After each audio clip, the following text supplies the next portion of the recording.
तो देश की बहस में हम बात कर रहे हैं महबूबा मुफ्ती के उस बयान पर जिसने उन्होंने कहा है कि आर्यन को इसलिए गिरफ्तार किया गया क्योंकि उनके नाम के आगे खान लगा हुआ है। भारतीय जनता पार्टी जानबूझकर मुसलमानों को टारगेट कर रही है, लेकिन इस सवाल का जवाब किसी के पास नहीं है। जिन 20 लोगों को अरेस्ट किया गया उसमें से 18 हिंदू हैं, तो फिर ये नैरेटिव क्यों? इसी पर बात करने के लिए मेरे साथ बीजेपी से गोपाल कृष्ण अग्रवाल जी हैं, राम कदम है महाराष्ट्र बीजेपी के नेता, मेरे साथ शौकत अली साहब हैं, स्टेट सेक्रेटरी है पीडीपी के, मेरे साथ डॉक्टर सीमा मलिक हैं, स्पोक्स पर्सन है एनसीपी की, मेरे साथ प्रियदर्शनी सिंह है, एक्टर हैं, पारुल खेड़ा हैं, सोशल एक्टिविस्ट हैं, और राम कदम साहब का मैं इंट्रोड्यूस कर ही चुका हूं। मैं सीधे चलता हूं महेश गौतम, दिल्ली से मेरे एक दर्शक जुड़ गए हैं। महेश, आप भी ये मानते हैं कि आर्यन को इसलिए गिरफ्तार किया गया क्योंकि उनके नाम के आगे खान लगा है?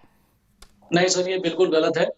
और ये हमारे देश का दुर्भाग्य है कि आज हमारे देश का जो नौजवान है वो इस ड्रग जैसी नशीले पदार्थों की ओर जाने लगा है। इसने हमारे देश और हमारे नौजवानों के लिए भी अंधकार का भविष्य नजर आने लगा है। जहां हमारे सरकारी तंत्र आज ईमानदारी से काम कर रहे हैं, वहां कुछ लोग मिलकर के इसे अपना राजनीतिक और धार्मिक मुद्दा बना करके इसको डाइवर्ट करना चाह रहे हैं। ठीक है, सर, यहीं पर रुकते हैं महेश, आपके लिए मेरे पास वक्त इतना ही है। सीधे चलता हूं पारुल, मुझे बताइए, सभी लोगों का यह मानना है कि जानबूझकर इसको राजनीतिक और धार्मिक मुद्दा बनाया जा रहा है। अगर गलती की है तो सजा मिलेगी, और सजा कोर्ट दे रही है भाई, कोई एजेंसी नहीं देगी। अगर एजेंसी ने गलत केस फंसाया तो वकील लड़ेंगे और कोर्ट से छूट के आएंगे आर्यन का।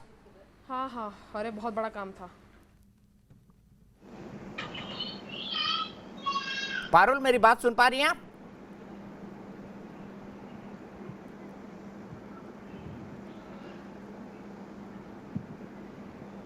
सीमा जी, मैं आपसे जानना चाहता हूं, ये आरोप लगाने की क्या जरूरत है एक सत्ताधारी पार्टी को? और उसमें यह भी कहा जा रहा है कि आरोप इसलिए लग रहे हैं क्योंकि नवाब मलिक जी के एक रिश्तेदार, उनके दामाद जो है वो जेल में रह गए हैं 9 महीने, इसलिए वो एनसीबी पर ये आरोप लगा रहे हैं।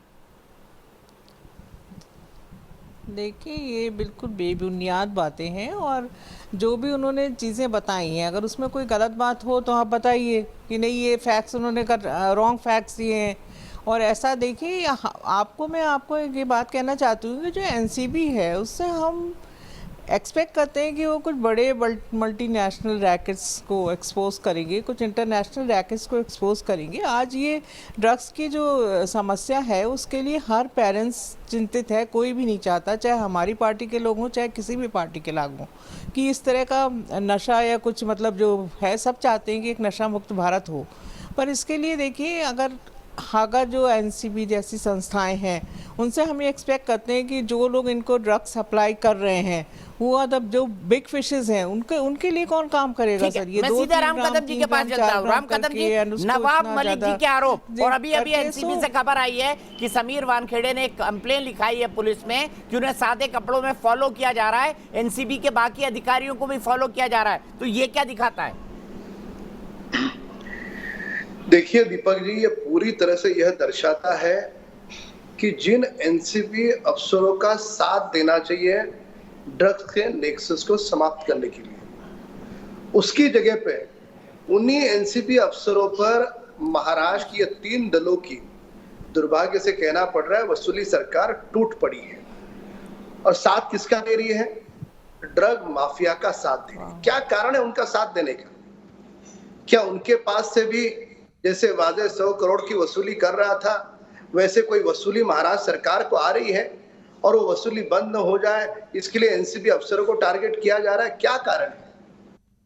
जब एनसीबी अफसर बड़े साहस के साथ कोई कार्रवाई करते हैं, और हमारी यहाँ बहन, उनको बता दूं कि गुनाह होता है, छोटी मछली बड़ी मछली ऐसा गुनाह नहीं होता।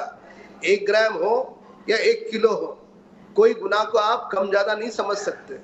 इसके लिए ये जो महाराष्ट्र सरकार का ड्रग पेडलर्स को शील्ड करने का, उनको बचाने का ये जो तरीका है, ये उन्हें शक के कटघरे में खड़े करता है। क्या उनसे भी इनको हर महीने की वसूली आ रही है?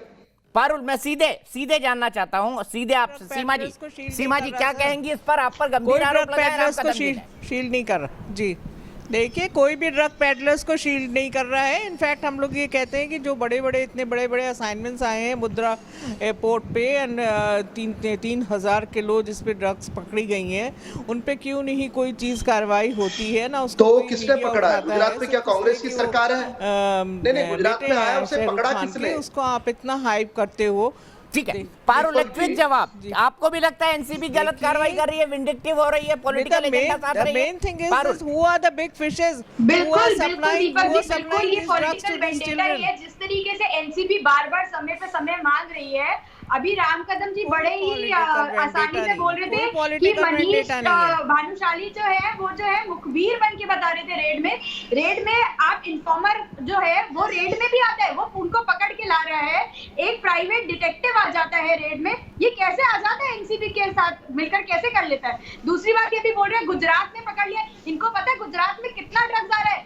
अभी 3,000 किलो, अभी अगस्त में 450 किलो एमडीएमए मिला है। ये कहां से आ रही है? क्या ठीक है, मैं सीधे गोपाल जी से सवाल लेता हूं। गोपाल जी, क्या केंद्र सरकार के पास इतने बड़े बड़े टेंशन है, इतनी बड़े बड़े इश्यूज है सॉल्व करने के लिए, क्या एनसीबी को इस तरह से पीछे लगाया है केंद्र सरकार ने? ये आरोप लगा रहे हैं शाहरुख खान के महबूबा मुफ्ती को जो सपोर्ट कर रहे हैं वो लोग। देखिए, पहली बात तो महबूबा मुफ्ती के पास अभी राजनीतिक रूप से कोई स्थान नहीं रह गया। वो अपनी ज़मीन तलाश रही है और उन्होंने ज़िंदगी भर माइनॉरिटी मुस्लिम अपीजमेंट की पॉलिटिक्स की है। कभी कश्मीरी पंडित पे एक शब्द नहीं बोला, जिस तरह से उनके साथ दुर्व्यवहार हुआ, तो उनको तो पूरी तरह से डिस्काउंट करना चाहिए। अब यहाँ पे जो नेशनल ये जो अभी प्रवक्ता बोल रहे थे दूसरे इनके एनसीपी के, तो वो कह रहे थे कि जी ये जो इससे मुखबिर बने हैं उनके बड़े बड़े कॉन्टैक्ट हैं। तो क्या ये शाहरुख खान और ये आर्यन खान कोई छोटे कॉन्टैक्ट वाले लोग हैं क्या? इन लोगों के कॉन्टैक्ट तो दुबई और कहाँ गल्फ कंट्रीज के राजाओं के साथ भी। क्या कर रहे थे मनीष भानुशाली रेड में? क्या कर रहे थे आरपी? अरे तो आपको इसका जवाब दीजिए ना, इसका जवाब। हाँ, तो आर्यन खान दीपक जी जवाब दे दो। वहाँ पे क्या वो आर्यन खान? दीपक जी जवाब मेरे पास अफसोस आज के लिए वक्त इतना ही है, लेकिन मुझे लगता है कि इस मुद्दे पर हम एक बार और बहस करेंगे, तब और खुलकर बात होगी। क्या खान होने के कारण आर्यन के खिलाफ कार्रवाई हुई? हाँ कहना है 7% लोगों का, लेकिन नहीं कहना है 93% देश के बहस के दर्शकों का। फिलहाल एक ब्रेक, लेकिन न्यूज नेशन पर खबरों का सिलसिला लगातार जारी है।